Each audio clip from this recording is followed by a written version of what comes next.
سمن جنرل ضیاء الحق کی دختر زین ضیاء ایک بیمار بچی تھی۔ اسے ایک بھارتی اداکار بے حد پسند تھے، لہٰذا جنرل ضیاء الحق نے اپنے گھر کے دروازے ان کے لیے ہمیشہ کھول رکھے تھے اور وہ جنرل ضیاء کے ہاں ہی قیام کرتے تھے۔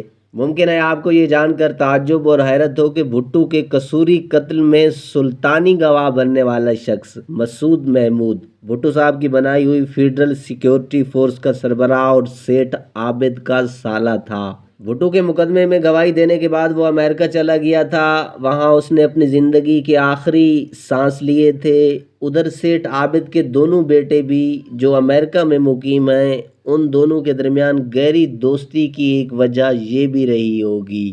کراچی میں ایک ادارہ ہے دیوا اکیڈمی جو اس قسم کے معذور بچوں کو امداد فراہم کرتا ہے۔ اس ادارے کی منعقد ایک تقریب میں صدر پاکستان جنرل ضیاء الحق سیٹھ عابد کے ہمراہ شریک تھے۔ تقریب کے منتظمین نے کوکا کولا سے مہمانوں کی تواضع کی۔ کوکا کولا پینے کے دوران اس کے چند قطرے سیٹھ عابد کے بش کوٹ پر گر گئے۔ واضح رہے کہ پتلون اور بش کوٹ سیٹھ عابد کے پسندیدہ لباس تھے۔ صدر مملکت ضیاء الحق نے جھٹ اپنی جیب سے رومال نکالا اور ان دھبوں کو صاف کرنے میں مشغول ہو گئے۔ سمن سیٹھ عابد کا شمار ان سمگلروں میں ہوتا ہے جو پاکستانی تناظر میں سونے کی سمگلنگ اور سمگلنگ کی معیشت میں انتہائی اہم تھے۔ ان کی طاقت کراچی کی بندرگاہ، پنجاب کی سرحد، حکومتی انتظامیہ اور سیاسی حلقوں میں تو موجود تھی ہی، لیکن وہ سرحد کی دوسری جانب اور اس سے بھی آگے بہت سے کام سر انجام دے سکتے تھے۔ لندن، دلی اور دبئی میں عبوری رابطوں کے ساتھ سیٹھ عابد نے 1950 سے 1980 کے دوران انڈیا کی سونے کی سمگلنگ پر قائم اجارہ داری کو ختم کر دیا۔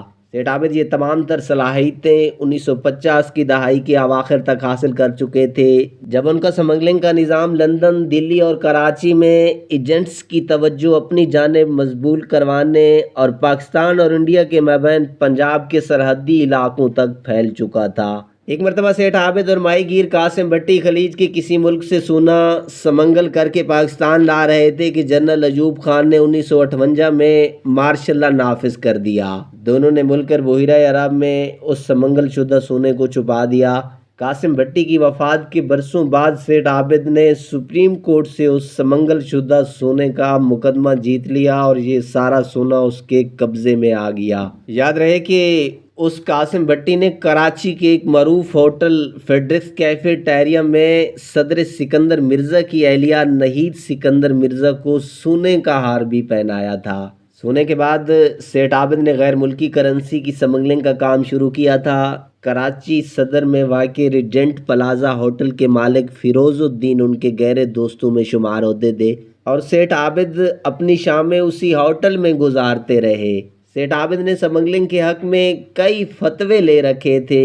ان کا کہنا تھا کہ سمگلنگ قانونی طور پر ایک جائز عمل ہے، یہ کوئی جرم نہیں ہے، اسے جرم بنا دیا گیا ہے۔ سیٹھ عابد نے لاہور میں ذہنی معذوروں کے لیے حمزہ فاؤنڈیشن اور قصور میں ایک ہسپتال بھی بنوا رکھا ہے جہاں مریضوں کا مفت علاج کیا جاتا ہے۔ وہ اردو اور پنجابی کے علاوہ میمنی بولی پر بھی مکمل عبور رکھتے تھے۔ سمین سیٹھ عابد کے درجنوں حریف تھے، لیکن کسی کے پاس ان جیسی صلاحیتیں، روابط اور سرمایہ نہیں تھا۔ ان کے بہت سے حریفوں کے برعکس سیٹھ پر ان کے طویل کیریئر کے دوران کبھی بھی فرد جرم عائد نہیں کی گئی، حالانکہ ان کے خلاف متعدد FIR درج کی گئیں۔ سن 1974 میں کچھ ایسا ہوا جو کسی نے بھی سوچا نہ تھا۔ لاہور شہر میں سیٹھ عابد کی رہائش گاہ پر پولیس کے ایک بڑے چھاپے میں پاکستانی کرنسی جس کی مالیت تقریباً 12.5 ملین تھی برآمد ہوئی۔ اس کے ساتھ ساتھ 40 لاکھ مالیت کا سونا، 20 لاکھ مالیت کی 100 گھڑیاں بھی قبضے میں لی گئیں۔ اس چھاپے میں لاہور پولیس نے 3 گاڑیاں اور درجن بھر گھوڑوں کو بھی اپنی تحویل میں لے لیا جنہیں غیر قانونی سامان کی نقل و حمل کے لیے استعمال کیا جاتا تھا۔ اخبارات نے اس خبر کی سرخی کچھ ایسے لگائی: پاکستان کی تاریخ کا سمگلنگ کا سب سے بڑا کیس اور پاکستان کے گولڈ کنگ سیٹھ عابد پر عالمی سطح پر سمگلنگ کارروائیوں میں ملوث ہونے کا الزام لگایا گیا۔ وزیر اعظم بھٹو نے سیٹھ عابد انٹرنیشنل سمگلنگ کیس کے لیے خصوصی ٹریبونل قائم کیا اس ٹربیونل نے درجنوں گواہان کے بیان ریکارڈ کیے، جبکہ متعدد وارننگ کے باوجود سیٹھ عابد ٹربیونل کے سامنے پیش نہ ہوئے۔ سیٹھ کی گرفتاری کا معاملہ نہ صرف پاکستانیوں کی روزمرہ کی گفتگو کا حصہ بن گیا بلکہ بھٹو حکومت کے لیے ریاستی ریٹ کا بھی ایک ٹیسٹ کیس بن گیا۔ پاکستان میں انتہائی مطلوب شخص کی تلاش کے لیے ملکی تاریخ کا سب سے بڑا آپریشن لانچ کیا گیا، جن میں پاکستانی فوج، پولیس، رینجر اور نیول گارڈ کی چھاپہ مار ٹیموں کو تشکیل دیا گیا۔ کراچی میں سیٹھ عابد کی رہائش گاہ پر بھی چھاپہ مارا گیا، جہاں سے بڑی تعداد میں غیر ملکی کرنسی اور سونے کی اینٹیں برآمد کی گئیں۔ سن 1977 میں جب کراچی کوسٹل گارڈ کو یہ اطلاع ملی کہ سیٹھ عابد نارتھ ناظم آباد میں اپنی گرل فرینڈ کو ملنے آ رہے ہیں تو وہاں بھی چھاپہ مارا گیا، لیکن اس سے پہلے ہی سیٹھ عابد وہاں سے فرار ہو چکے تھے۔